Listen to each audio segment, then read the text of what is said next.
listening to Cooper Talk. Welcome to Cooper Talk. I'm your host, Steve Cooper, and remember, I'm only as hip as my guest. I gotta tell you something, people. My guest today, she was on my show 6 years ago, and I still remember that we talked about Christmas trees because Joanne had just moved. I think it was Joanne's second Christmas in Burbank, and we didn't know where to get a tree because the lot we went to was gone. And my guest gave me a recommendation, and I gotta tell you, when we moved back east, we still got real trees, but this year we changed the action because I think it's 2020. We got 3 4-foot artificial trees. One's silver and 2 are green, and I love it because I don't have to worry about lugging that and throwing it away. And God, I'm getting old. Anyway, my guest today, she's such a great actor. You've seen her in so much. So much has gone on since I last saw her. And my guest is Alicia Coppola. How you doing? Hi, Steve. How are you? Thank you for having me today. Now, before we came on, we were talking about, being at home and Zooming. How has the pandemic affected you, especially since you're in LA and you guys are on shutdown now? How is it not? I mean, the list is endless. I'm, homeschooling 2 children. My eldest is at college in an apartment and doing all of his classes online. It's in the beginning of the pandemic, we were actually in an apartment building because last Thanksgiving, our master bathroom pipes burst. So we've been under construction, and we were in an apartment when COVID first hit. So we were all, jammed into a 3-bedroom high rise, and you couldn't leave the apartment. Finally, we were able to come back home in April, and I thought things were loosening up a little bit, and then boom, it's like shut back down again. I think emotionally we weren't built for this, spiritually, psychologically. I think this whole thing has just taken a toll on everybody. The anxiety level has gone through the roof. Now, how has it been with your relationship with kids? Because I've talked to people where I don't have kids. Me and my wife, we got married over 50. Neither of us had kids. But we live in a condominium development. And I love it because I actually hear kids, which I never heard kids outside before because they think they were always inside. And then they were like, oh, crap, we're getting tired of being inside. We want to get out. How's it been with your kids? Because your kids are at an age where it seems they're a little bit older. I mean, how have they acclimated to everything? Well, my eldest is 18, and he still wanted to have the college experience of having roommates, and so we worked hard to make that happen for him. But, there's no social life. I mean, he's with his roommates, so at least he has that. And then my 2 little ones are 12 and 10, and it's a little harder for them, but thank God they have each other. The little one was playing soccer, or social distance soccer that they were playing, and then they shut that down. So I think it's really hard for them because they can't change this. They have no control over their education. They have no control over seeing. Everything's been taken away from them. Halloween. They took Halloween.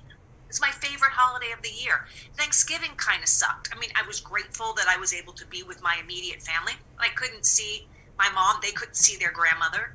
So I think it's all been very hard. On the other hand, it's been wonderful to have this kind of time with them. And I'm grateful for that. And we watch a lot of movies. We watch a lot of TV. We play games. So we wouldn't otherwise have that opportunity. Now, as an actor, how's it affected you? I've gotten different stories from different people. Some people love the audition by tape. Some people hate it. They love going into the room because they feel they can get a play. How's it affected you when it comes to auditioning, and what would you rather do, in person or by tape? I hate going into rooms. I always have. I don't hate meeting people. I love meeting people. And I love getting a take of the room. But actual auditioning in the room is not my favorite. I much prefer self-taping. I control my environment. I have a whole lighting kit. I have a DP who lives across the street, who's a dear friend, who's really taught me how to light well. My husband is a fantastic actor, so I have him to work off of instead of a casting director who's, faces in the, and I can do as many takes as I want. I was actually just talking to my husband about this. When you go into a room and you say you have, I did one self-tape that I had to memorize. It was 17 pages of dialogue. Basically, I performed the whole movie for them. So when you go into a room, you have to know all 17 pages of that dialogue. What I'm finding now is that I go scene by scene when I'm home, so that I'm not cramming my brain with so much material that I can't even remember my mother's phone number, right? So this way I get a good overview of the material and then really work each scene, so scene by scene, so that I can dump the first scene. Now I can really focus on the second scene. You can't do that when you're in the room. You can't take your time like that. Well, I think also I think it'd be for the nerves also, where it's like, if you some people freak out when they're in front of people, and you're probably second tracking, thinking, did I forget that line? And I think that probably throws you off. But with this, it's probably just for you. It's probably just like shooting a TV show where if you screw it up, if your husband's taping you or someone is taping you, say take two. Take two, it's fine. And I did, though, have a Zoom meeting with 8 producers and the director. It was between me and another actress for this pilot that they're shooting right now. She got it, so that's fine. But that was overwhelming, because you see all these faces. Of course, they block themselves out so that you're only seeing the casting director. But that was super interesting, and at least I got to meet everybody, and you do get a sense of who everyone is. So I enjoyed that too. Now, what is your feeling about going back to set? I've seen people I know, it's like, well, Reed Diamond, he's flying back and forth and he's got 8 masks on and stuff like that. So he's doing it because he wants to work. What is your feeling, because you are a mother and it's more than just you. What is your feeling about going on to set now? And do you think that not the restrictions, whatever the what I'm talking about, are enough? Well, I'm working now. I'm on a new show. I'm on Generation for HBO Max. It's Lena Dunham is executive producing, created by Zelda and Ben Barnes. And I went to my first fitting. I sat in my car. They COVID tested me. I sat there for 15 minutes, waited for my negative result, went in for a fitting. And that's the same thing. When I go to work, I'm tested in the morning, and then I get cleared and I go to hair and makeup.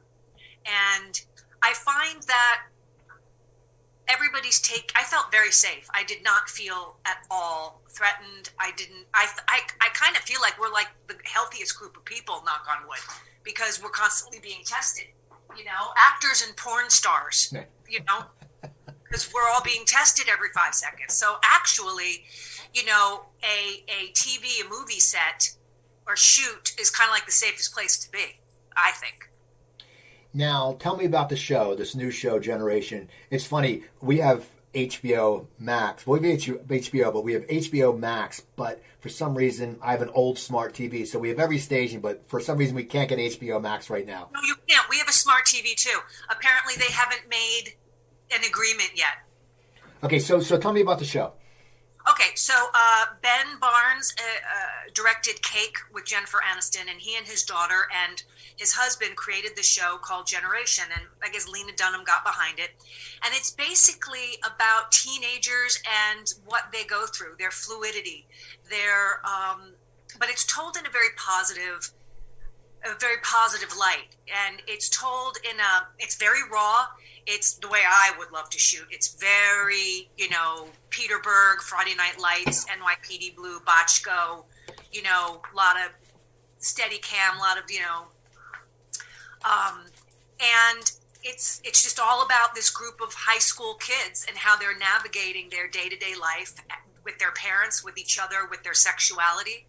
And that, to me, is what drew me to it, because my son is a trans male, so we're going through a transition right now with him. So this material was really important to me. I felt that they were in some way, telling my son's story, and I think it's important to get out there. So I just wanted to be a part of it in any way that I could be. It's funny, as I said, I look at IMDb, and since you've been on, the show, there's been so much other things. I know you were on a soap opera, Young and the Restless, since you've been on my show. What was that experience like? Because everyone says when you're in a soap opera, it's so hard because you have to learn so much stuff every night. Well, I started my career on Another World. So I feel like every actor should be on a soap at some point, because you really do learn that you have to be on your game. You know, I mean, there were times when I was memorizing, 30 pages of dialogue. So memorization it's like a muscle. It's very easy for me. The Young and the Restless, yes. I didn't, it was fine. I mean, it certainly wasn't like when I was doing Another World. I mean, that, when I was on Another World, that was like not only a place, but a time in my life. Young and the Restless came in a moment where I needed a gig, and they offered it to me, and I got to work with Eric Braeden, who's been there since Christ was born. And I did it for a couple of months, and then, it was thank you very much, and I moved on to the next thing. What made you get into acting? I know you were on, I believe it was a Remote Control, because we talked about this, which is so funny, because that was such a great show, and people don't remember that, and so many people were on that. But what made you want to get into acting? I mean, were you a precocious kid, or what made you go into this career that you've, one of the lucky ones that has had a lasting career and have worked constantly? Yeah.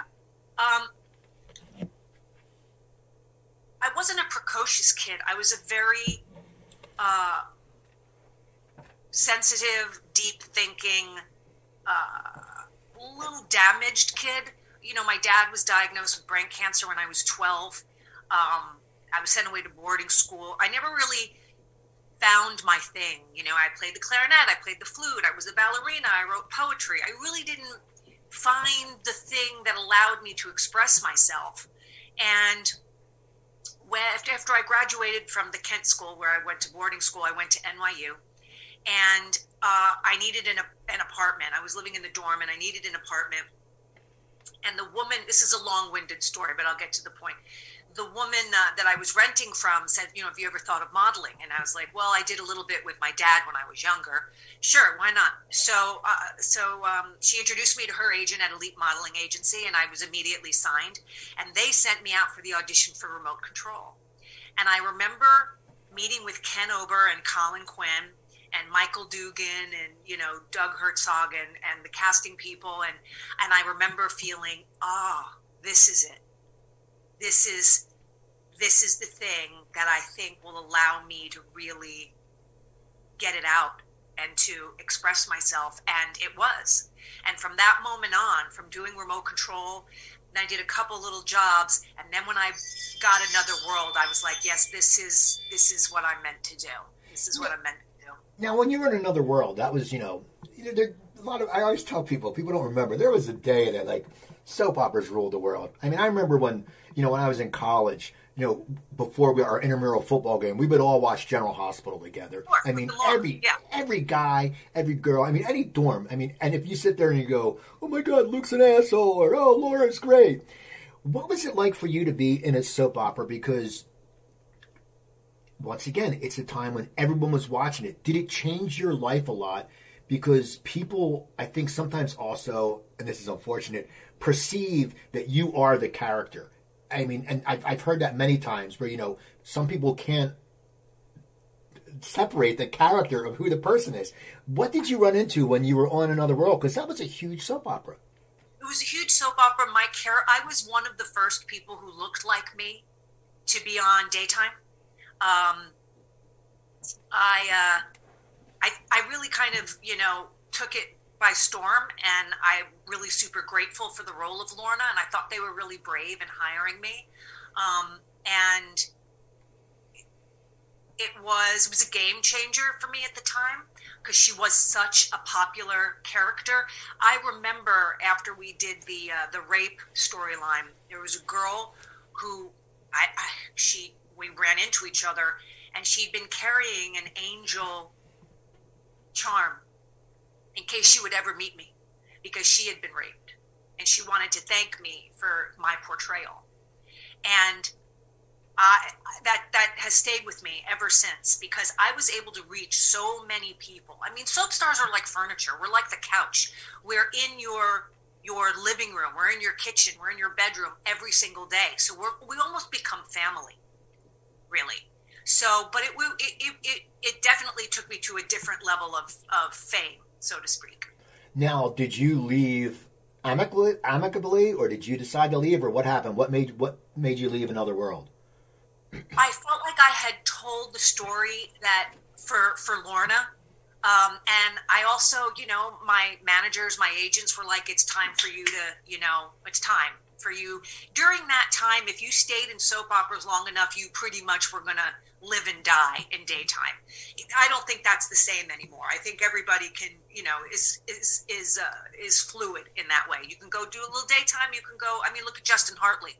He did a bunch of pilots and shows, and then ended up on Young and the Restless, and boom, he's on This Is Us. And if well, he's probably getting paid $1 gazillion, so he probably wouldn't have to go back to work. But I'm sure if that ended and he needed a job, he'd be going back to Y&R. You kind of go where they're paying you.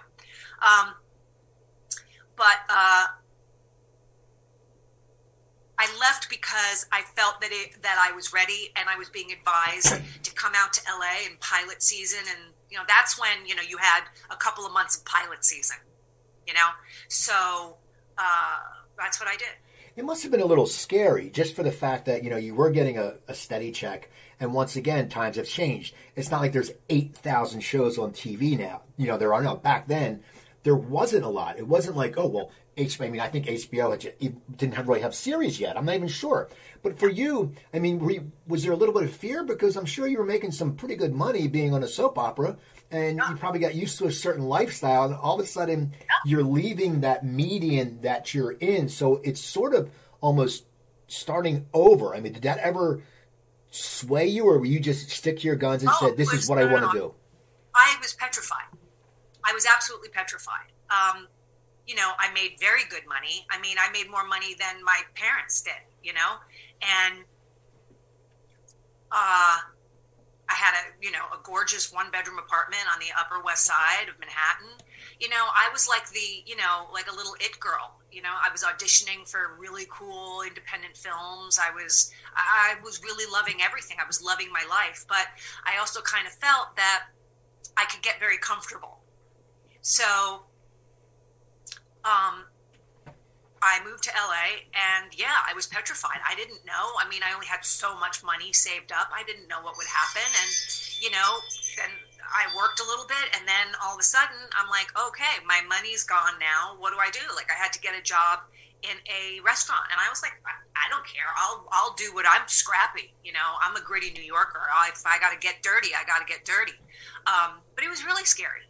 And I do remember a time thinking, I wonder if I made the right choice here. Now, you said you're gritty, and I understand what you're saying, and because I'm from the East Coast too, and there's I always think a different mentality.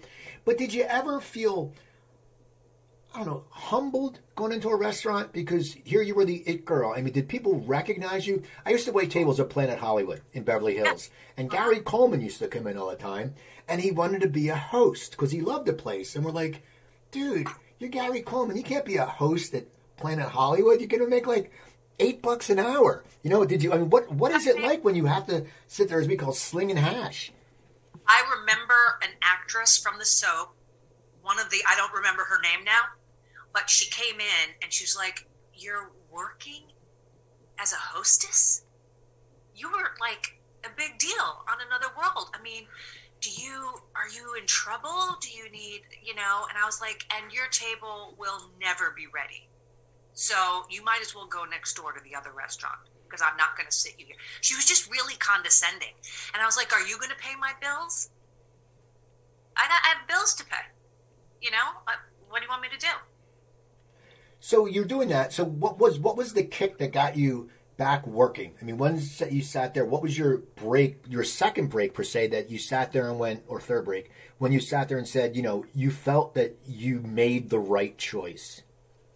I don't think I've ever thought that I've made the right choice, honestly. If I could go back, I think I might have done things a little differently. I think I would have given myself a chance to grieve really the death of my dad and to like live in that, because I think maybe I would have stayed in New York if I think I was running a lot. I think I was kind of running away. Also, I feel like I was running towards something and running away from something. And I think maybe had I given myself just a bit of a break, I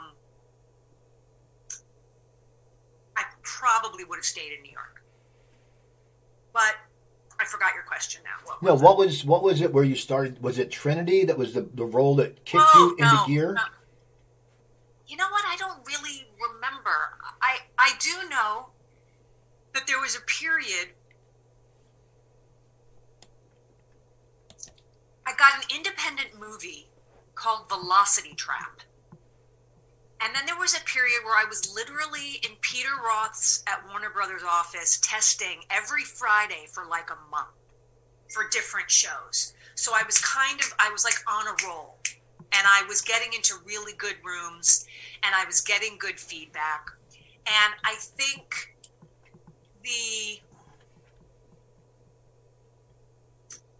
I think Trinity was one of the first ones to work with John Wells. That was a lot of fun. And then I did back-to-back Cold Feet. So I did Trinity, then I did Cold Feet, and then I did Bull. So I had 3 series in a row. And so that was pretty awesome. Well, what was the difference in being a regular on a series like that and being a regular on a soap opera? I'm sure you have much more free time when you're a regular on a series like Cold Feet or Bull. I mean, as an actor, was it easier to be on the network show than the soap? Well, first of all, the biggest difference is money. You get paid a shit ton more money as a series regular on a primetime show than you do on daytime. Daytime is much more time consuming because it's much quicker pace. I mean,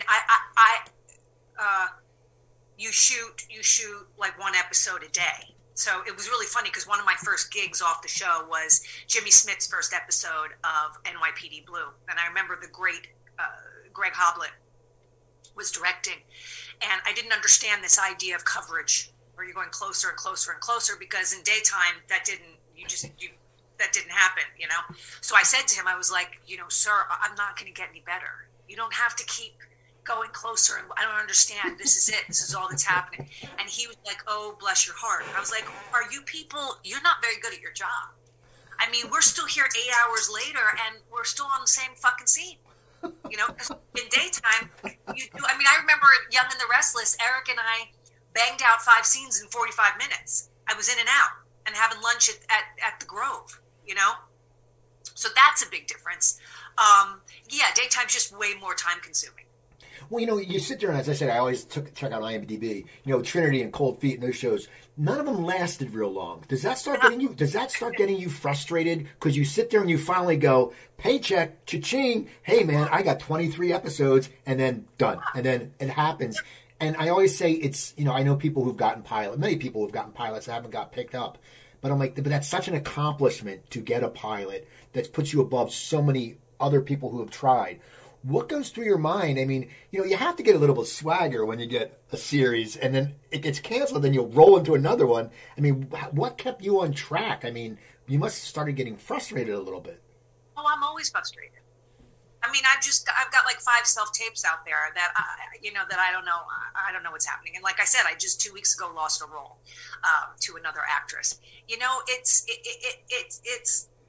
It's a roller coaster. You've got really high highs, then you've got a high, and then you've got a low, and then you get really, really low. I mean, I think the only thing that's kept me going is my husband, his support, and my children, and that I have a very, very, very full life.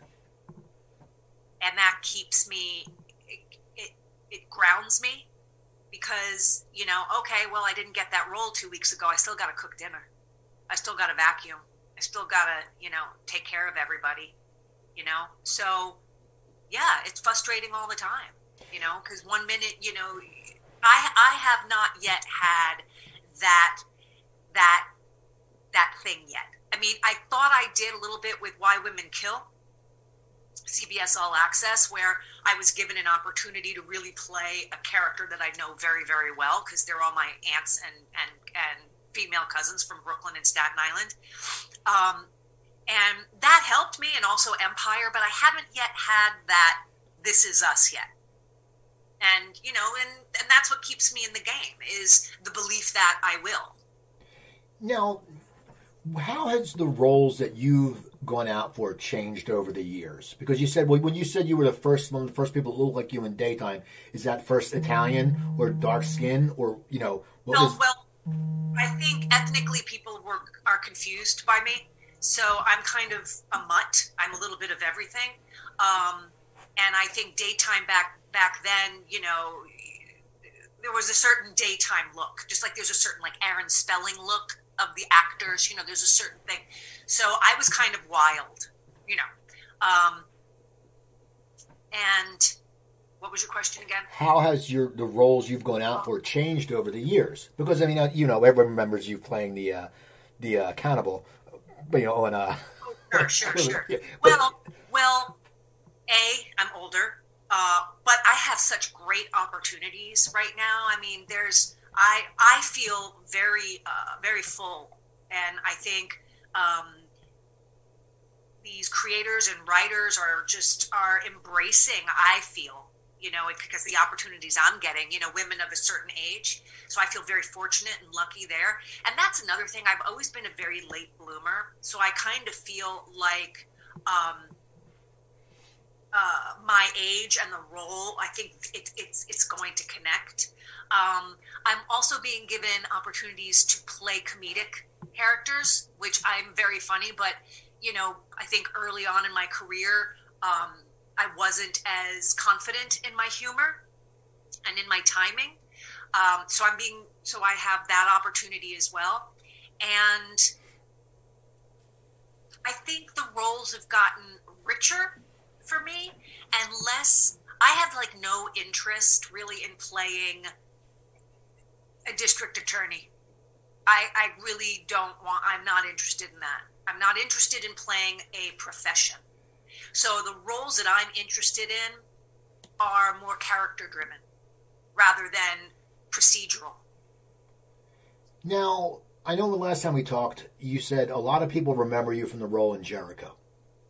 Oh, yeah, Jericho. Now, yeah. Tell me about Jericho. Why do you think people remembered you? And was that a different, you know, every TV show has a different crowd. You know, my wife watches all network TV. You know, I watch quirkier stuff. So everyone has different tastes, and we react differently.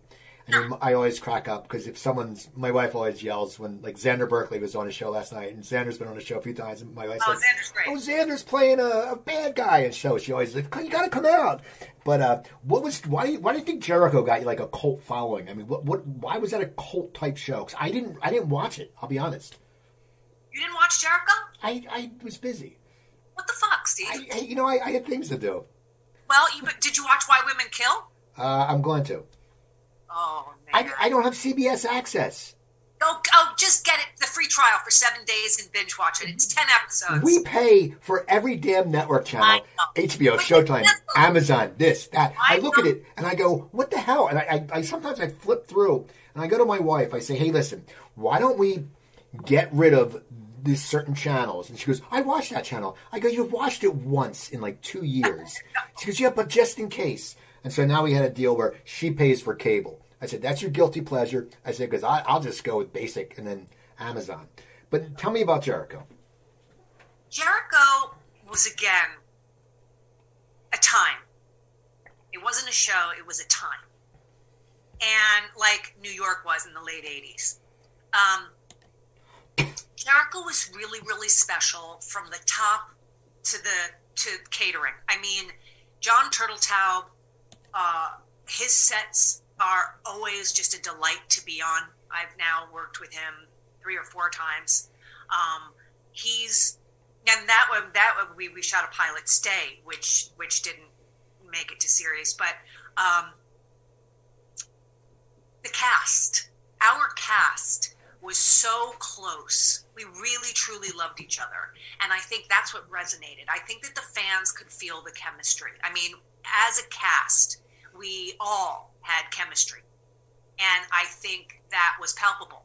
And I think that it was visceral and people could feel it and people cared about these characters. I think they loved Mimi because I was the funny girl in a drama. And so I brought in my little quirky things into her. And they liked that. And they loved me with Brad Beyer. So, because it's what they called the steamy. So that was fun. That was a fun thing. And then, then we got canceled, which was like, what do you mean? Why would you, it's not broke. It doesn't need fixing. And then they brought us back for a very, sad 8-episode second season. I think it was bad timing. I think the show would still be on the air today if they let us go. Now, what is it like as an actor? You're on a show like that where it's so tight-knit. And then, like any kind of actor, if you don't get a series right away, you have to go and do the guest spots. What is it like when you go from such a cohesive unit where you're probably, as it sounds like, not only you, but the crew, and everyone was probably just really tight, and it's like a family. People who have never been on set don't know that. What is it like then all of a sudden when that's done, and you have to go on a set where I've heard stories where people are amazing, like people have said, Mark Harmon on NCIS is great, and I've heard stories where people don't mention names, but the person's a prick. I mean, what's it like for you to go on that? Because you are established. It's not like you're a nobody walking on. Is it hard? And do you ever get a little, sometimes you ever get that feeling that you really don't want to see someone and you get that weird stomach ache before you have to see them? Does that ever happen when you came from such a strong unit in Jericho? What was it like when you started doing guest spots again? Well, first of all, I wouldn't do all the guest spots that I had the opportunity to do. There's a lot of things that I passed on because I wasn't interested in being a part of it, or I wasn't interested in working with that particular actor or actress. So sorry, my mother's calling me.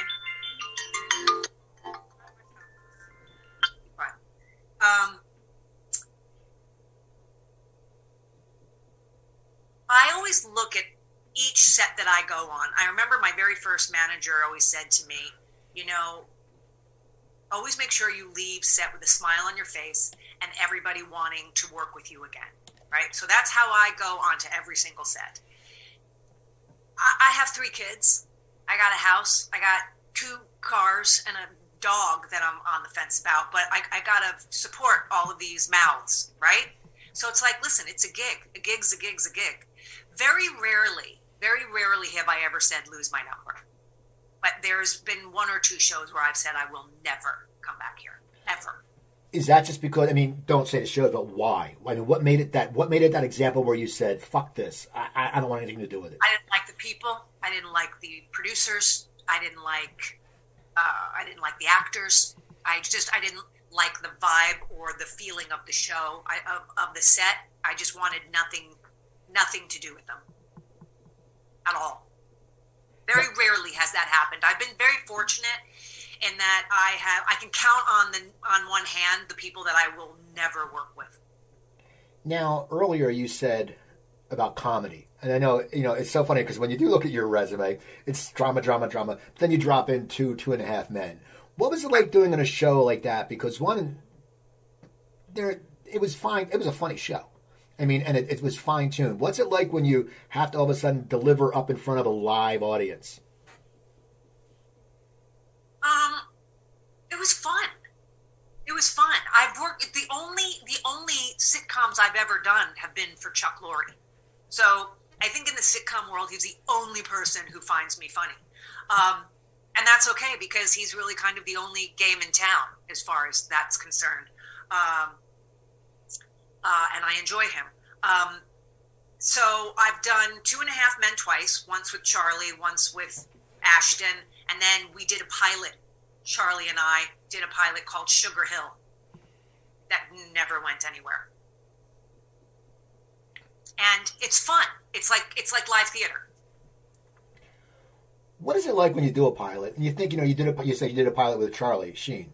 Yeah. So it's one of those things where, most times you think if you're doing a pilot with Charlie Sheen, you think it's going to get picked up. I mean, it's just one of those things, he was a very bankable person. What's it like, because you seem you've done a lot of pilots. What is it like when you do that pilot and everything seems like it's lined up and then it doesn't get picked up? I mean, how do you deal with that? And I mean, is it just crushing to you, or do you sit there because you've been in this business for a long time and say, you know what, there's a good chance, you're being realistic, and there's a good chance it's not going to get picked up? Yes. So yes to all that. It's, I mean, at this point, I've done so many pilots, and I'm like the George Clooney of pilots. I've done so many that you kind of don't bank on them. You really don't. Because you do, I mean, you do it, you hope for the best, and then you got to move on. Is there any pilots that you've done that you thought, man, this is it? I mean, just that you sat there and went, this show is awesome. There's no way it's not going to get picked up. Yeah, I thought the spinoff of Crossing Jordan that I did with Jerry O'Connell was going to get picked up. I thought for sure. And I remember my manager at the time saying to me, if this doesn't get picked up, I'll eat my hat. And I think he had to eat his hat. Now, you've been recurring on NCIS. How does, what happens there? Like, they just sit there, you've done a few episodes over the years. Do they sit there at NCIS LA, do they just call you out of the blue and say, hey, you know what? We have a storyline for you this week. I mean, it's just weird. I mean, you look at the thing, it's 2010, 2015, 16, 18. So it's a thing. I haven't worked with them in a while. I trailed Frank Military because I'm really interested in directing. And so I've been trailing, well, not now, but I was trailing a bunch of different directors to kind of learn, to learn more. I mean, as an actor, I try to know as much about every department so that I'm well-versed. And the last time I think I was on NCIS LA, I don't even remember. I don't remember when it was, but I did trail Frank, who was my who was a producer, a writing producer on Jericho. And now he's an executive producer on NCIS LA. Why do you want to get into directing? I want to get into directing. I never thought that I would want to. But I recently, I wrote my book. And I wasn't done telling my story. So I wrote a pilot. And I thought I was writing a pilot based on my book, but really I was writing more about what it would be like for my father to still, to still be, to be here, still be my champion. And so it's called Between Us. And my husband said to me, you know what, why don't you just shoot a short? Just shoot a short. So that's what I did. And I realized as I was casting it and, figuring out how I wanted to tell this story, that I was using so much more of myself as a director than I was as an actor. And then I realized after I had, gone through Technicolor, we got through editing, we did sound, we did all of it, how much I enjoyed the whole, from A to Z, the whole process of putting a film together that I wrote, that I directed, that I starred in. That to me, it just felt so good because I saw my vision, my taste up there on the screen. And I thought to myself, well, if I learn from Frank and NCIS LA, if I learn how to direct really big on a large scope, because that's it's a huge, it's its own world, then I can direct smaller. And so I just wanted to learn, and I just feel that it uses more of me. Now, when you direct and when you focus, when you want to start to direct more, do you take into account shitty directors who directed you and say, I never want to do it that way? Or do you sit there and go, well, that guy was a prick, but he got the most out of us? How do you approach it as an actor? Because you are still an actor first. And so other actors must, sometimes be like, well, wait a second. You remember, you were an actor once. I mean, how are you going to focus on that? I think it only helps. Quite frankly, the directors who were once actors are the best directors, I find, because they trust their actors. They trust them to do what they've been hired to do. I've had some really terrible directors in my career. People I've been like, listen, pal, I know way more in my nail clipping, knows more about this than you do. I mean, I had one director on a show who actually slapped me on the back and pointed at where he wanted me to go. And he was like a music video director. I was like, are you out of your mind? He was just a jerk is what he was. And I find the best directors are the kindest and take their time with the actors and don't slap people on the back and point. Do you think the caringness as a director affects the actor? I mean, it's like the old thing sometimes, like coaches. I was talking to a good friend of mine who was a big football player. And in fear, he played with an injury and he screwed up his ankle and it hurt his career. And he was out of fear. As an actor, how do you combat when some directors use the fear factor? As an actor, you're on the set already. You don't want to lose the gig. As you said, there's some gigs you haven't gone back to. But how do you deal with that if you're on the set and the guy or the girl is just a jackass?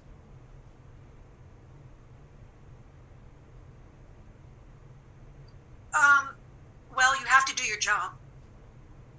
You have to do your job.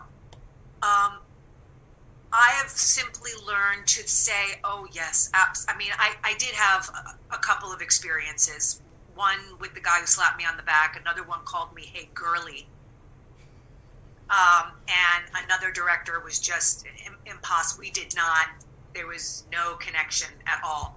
And I have learned how to say, oh, yes, absolutely, you're so smart. So, what a great note, and then do what I want. Now, you've been lucky in your career. I mean, as I said, since the last time we talked, you did Designated Survivor, a very big hit with Kiefer Sutherland. Was that? What's that like when you go into a set? And, Kiefer seems very, I heard he's very professional, but he just seems very understated. He's like, he was on 24, but it's not like, now because he's, I think, chilled out a little bit. You don't hear a lot about him. But what's it like acting with someone who he probably seems like he's very intense? And was the set very chill, or what was it like? Well, first of all, I am one of those actresses. I do very well with perceived difficult men. My grandfather was one of them, so I learned at a very young age. I remember my mother telling me, if a woman has charm, she needs nothing else. If she doesn't have charm, it doesn't matter what else she's got. And so I do very well with intense guys. I don't have a dog in their fight. I'm like, listen, I'm going to craft service. Can I get you a cup of coffee? Can I help, how can I make this better for you? I'm a very good listener.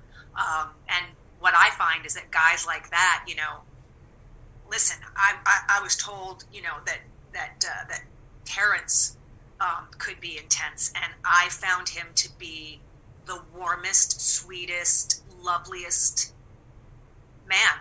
He was amazing, and we got along like a house on fire. In fact, he wouldn't even leave set on Empire. He would stay and chat with me. And Kiefer did the same thing. In between takes, instead of leaving, he would just stay in the set and chat with me. So I'm the perfect gal to call in a situation like that. I loved Kiefer, and the set was amazing. He's very professional.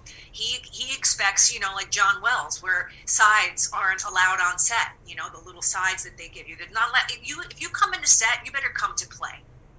Come to play. Come knowing your lines. Come do your job.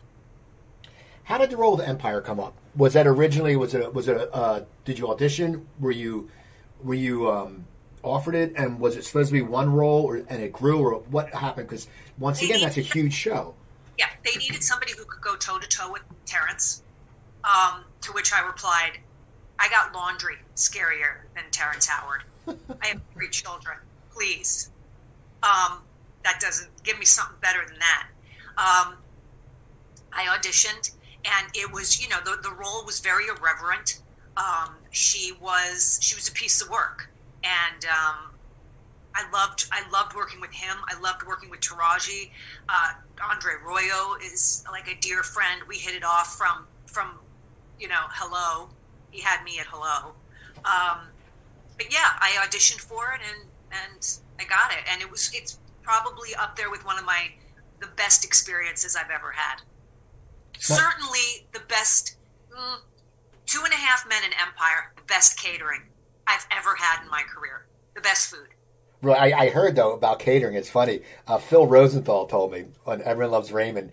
He said he would send out for like Maryland crab or Chicago pizza. And so, what made the food so good on Empire? Huh? What made the food so good on Empire? Oh my God, these caterers, these chefs. It was like, my God, they would have like filet mignon and mashed potatoes and like delicious vegetables, roasted vegetables, steamed vegetables. They had like 37 types of desserts. It was just like, thinking about it makes me sad that I'm not and back there. And I love Chicago. I loved Chicago. I loved everything about Chicago. Now, you've shot a lot of network in your career, yes. But then you shot Shameless. What is it like when you go over to the other side where you can sit there and you can drop an F-bomb and you can be more raunchy and you don't have to worry about network censors?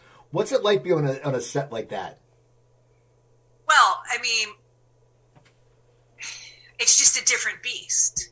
It's just a different beast. I mean, Sue, I love that there was a whole I am a Sue. I am a Sue is its own hashtag. And people love that role, because she was more like me.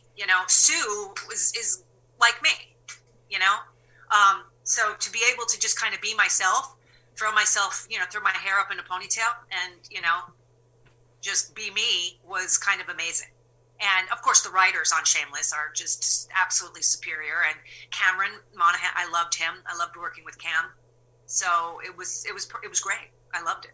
Now, tell me about Why Women Kill, because now I'm looking for something to watch. I may have to sit there and figure out, because we have all the cable, so I'm sure we can probably get it. But tell me about it, the show, because Why Women Kill is Mark Cherry, who created Desperate Housewives and Devious Maids. So talk about like genius.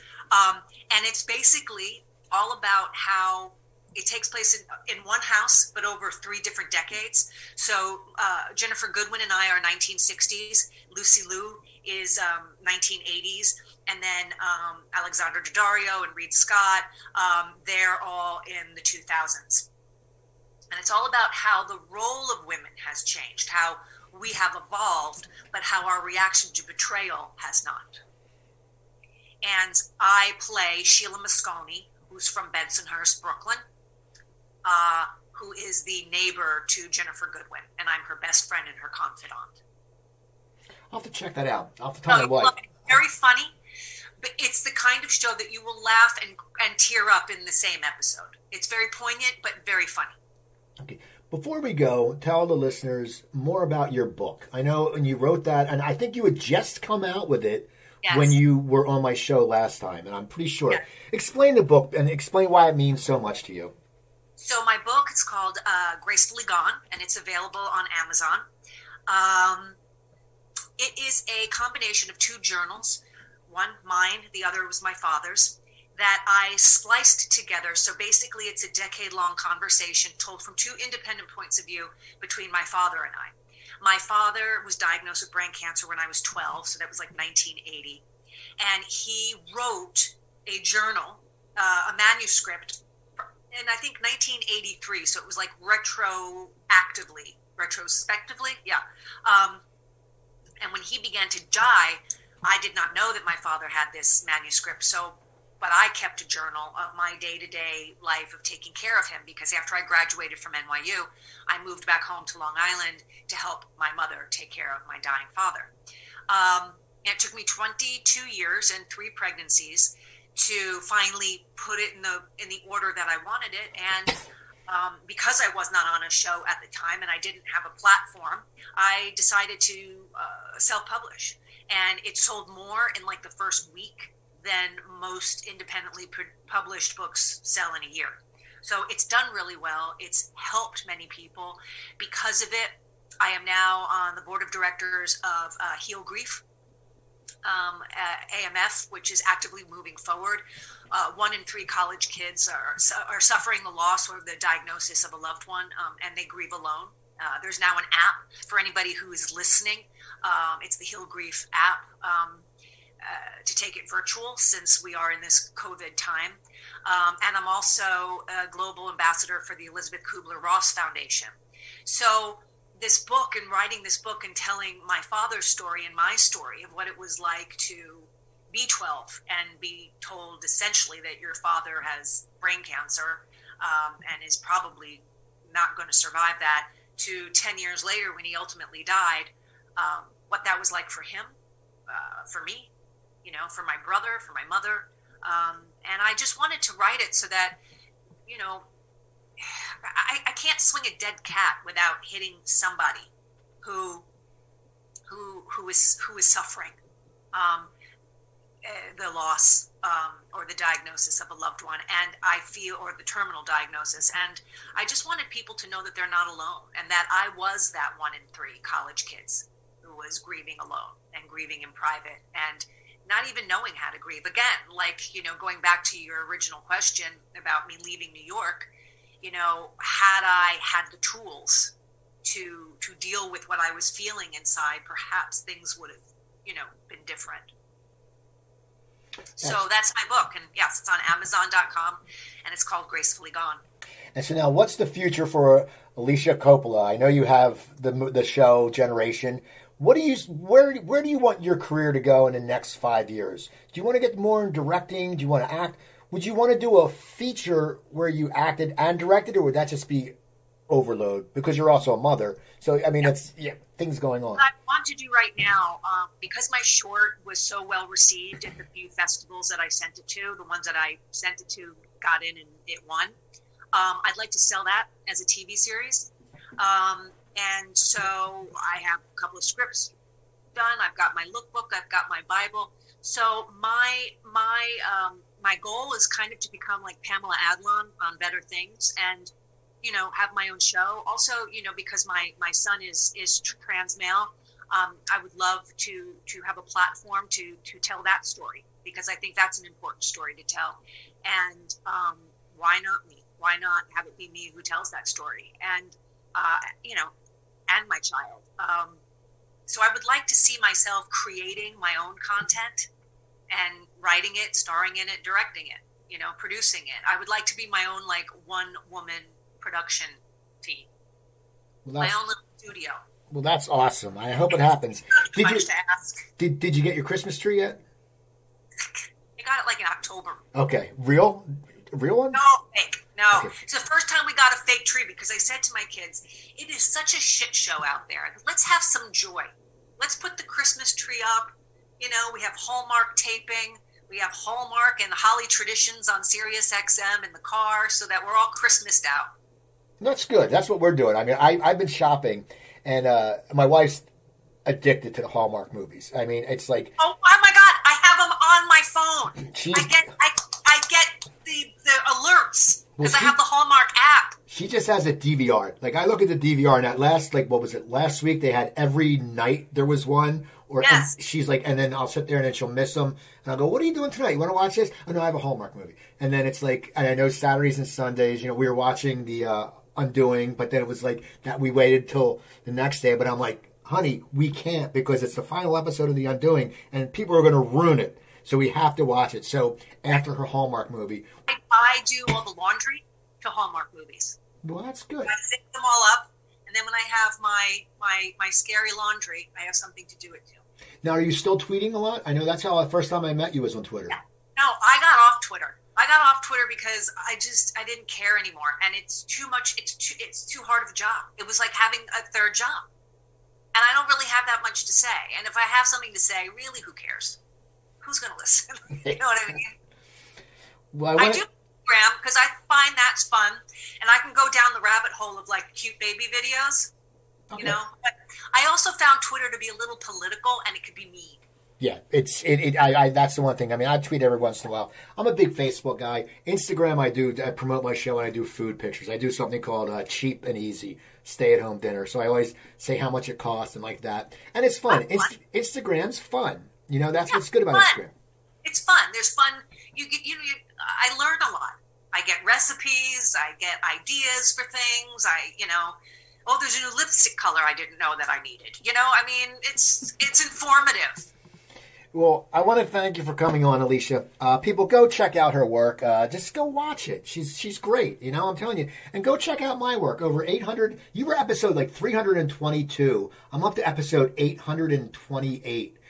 So people, go to my website, coopertalk.net. Email me, cooper@coopertalk.net. Twitter, I'm at coopertalk. Instagram, at coopertalk1, because someone else has Cooper Talk. Makes no sense. And so remember, I'm Steve Cooper. I'm only as hip as my guest. Don't forget, drink your water, eat your vegetables, take your vitamins, and I'll talk to you guys next time.